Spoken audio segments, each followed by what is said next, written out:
BMW will sell you a car with heated seats already built in and then charge you $18 a month to turn them on. The wires, the heating elements, installed at the factory. You paid for that hardware the day you bought the car. And then BMW walked over to the button and put a paywall on it. Sit with that. The hardware is in your hands. The heat is in the seat. And to switch it on, you rent it back every month from the company that already sold it to you. This video is not about heated seats. BMW quietly backed off that one in 2023 after everybody laughed. It's about the move underneath it, because the same move is being run right now on your software, your car, your tractor, your books, your games, and your gym. You were told subscriptions were convenience. Netflix instead of a video store, Spotify instead of a shelf of CDs. No big bill up front, and that story is true. That's the part that makes it work. Here's the part nobody put in the pitch deck. Wall Street pays far more for a company that collects a little from you forever than for a company that sells you something once. So every company on earth is racing to turn the thing you used to own into a thing you rent. You didn't become a customer. You became a line item that renews. So keep this one sentence for the next 15 minutes. You didn't buy it. You're renting it back from the people who sold it to you. Let's follow the money. To see where this started, watch one company change its mind in public. Adobe, the maker of Photoshop.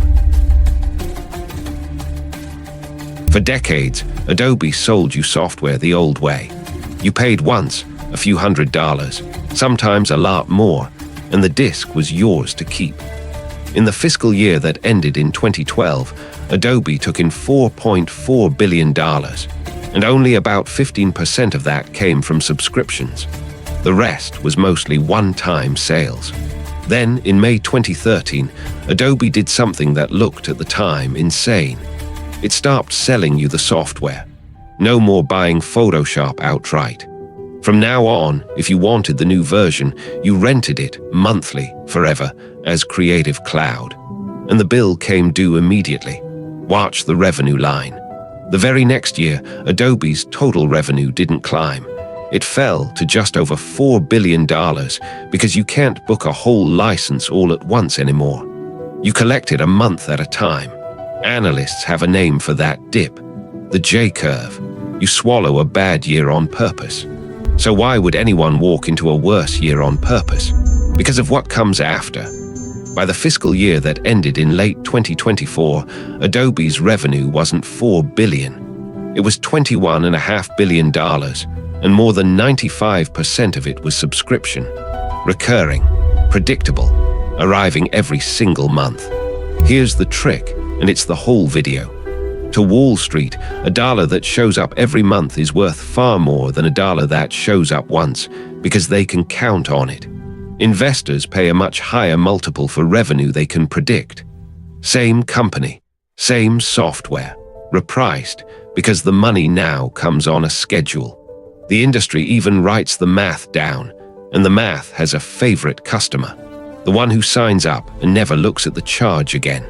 They value these companies on a multiple of their recurring revenue, not their profit. They weigh what it costs to hook you against how much you'll pay before you walk.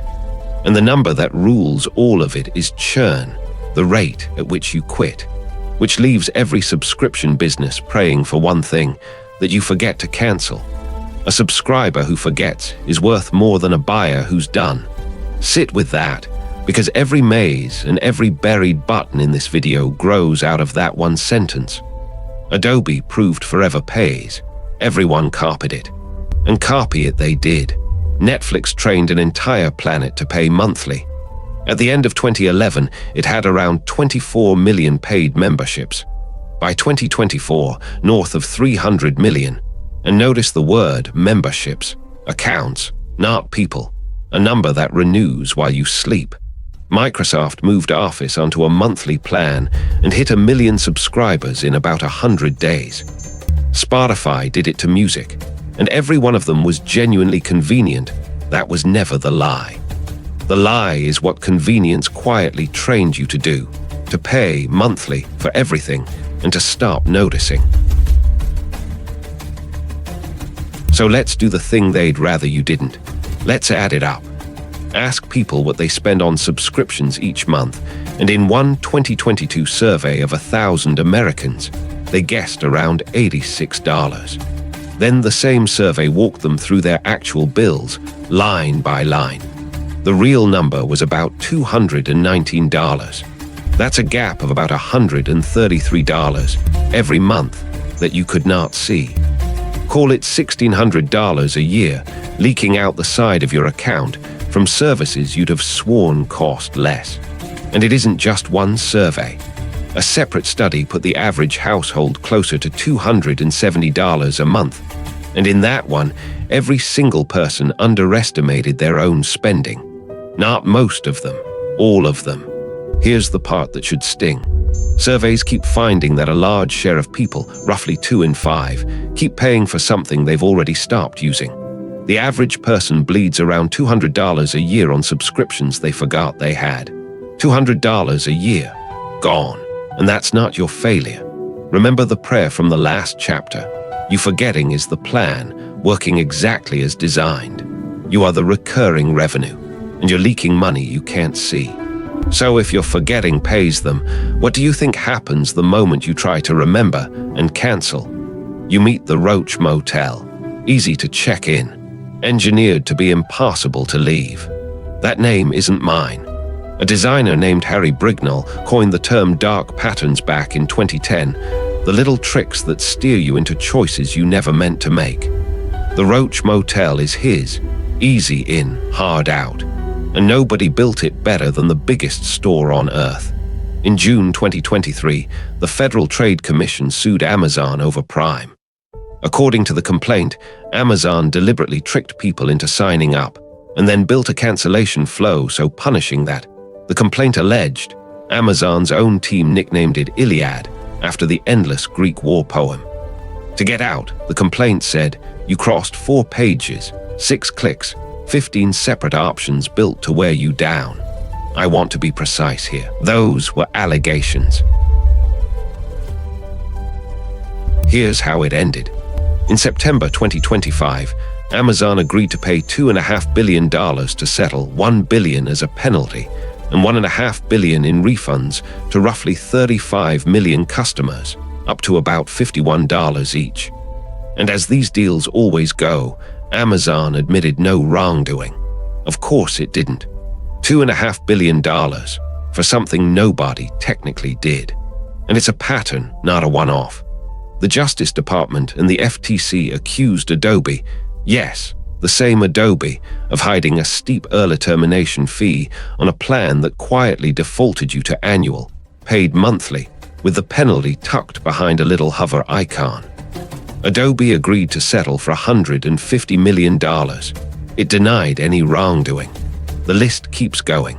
Varnage, $100 million in refunds over a cancel process regulators said forced you to reach a retention agent through a phone number they had hidden. Chegg settled after being accused of charging people who had already asked to cancel. A New York court flatly ruled that SiriusXM's cancellation process broke the law. Different companies, same doorway, wide open on the way in, a locked maze on the way out. So here's the sentence that explains all of it. The friction on the exit is not a bug. Friction on the exit is the business model. Every extra click between you and the word cancel is a forecastable number on somebody's revenue slide. Now, you'd think the fix here is obvious. Make canceling as easy as signing up. If it takes 1 click to get in, it takes 1 click to get out. And for exactly one brief, shining moment, that was about to be the law. In October 2024, the FTC finalized a rule with a name even you could love. Click to cancel. The requirement was dead simple. Canceling had to be at least as easy as the sign-up that got you in. No maze, no retention agent, no Iliad. It was set to take effect the next year. And then, just days before it did, in July 2025, a federal appeals court, the 8th Circuit, threw the entire rule out. Not because click to cancel was wrong, on a technicality. The court ruled the FTC had skipped a required economic analysis for a rule that would cost industry more than $100 million. So let me be clear, because this is exactly the thing people get wrong online. Click to cancel is not protecting you right now. It was struck down before it ever took a bite. Read it in order. The one rule that would have made leaving as easy as joining was killed, on procedure, right at the finish line. And ask the obvious question. Who spends real money and real lawyers to kill a rule that only makes canceling easy? People for whom you're forgetting is the forecast. That is how much recurring revenue is worth defending. At the cancel screen, you are still on your own. And here's where it stops being about software. Because once you've proven that renting forever beats selling once, why would you stop at apps? Why not do it to things people can actually hold? So they did. Mercedes will sell you a car and then sell you the acceleration. About $1,200 a year to unlock power the motor already has, sitting there in the driveway.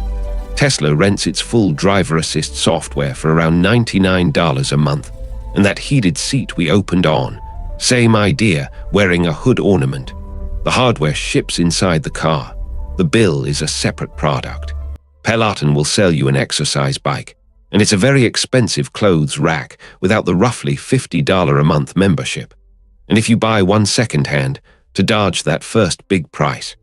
Peloton added a $95 fee just to activate a bike someone else already paid for in full. An executive, on an earnings call, called it incremental revenue and gross profit. At least he said out loud the sentence, "I've been repeating this whole time." Then there's John Deere. Buy a tractor, a real one, 6 figures, and you still can't fully fix it yourself because the software that diagnoses it is locked to the dealer. In January 2025, the FTC and several states sued Deere over exactly that. Deere denies it. You bought the machine. You did not, it turns out, buy the right to repair the machine. And then the books.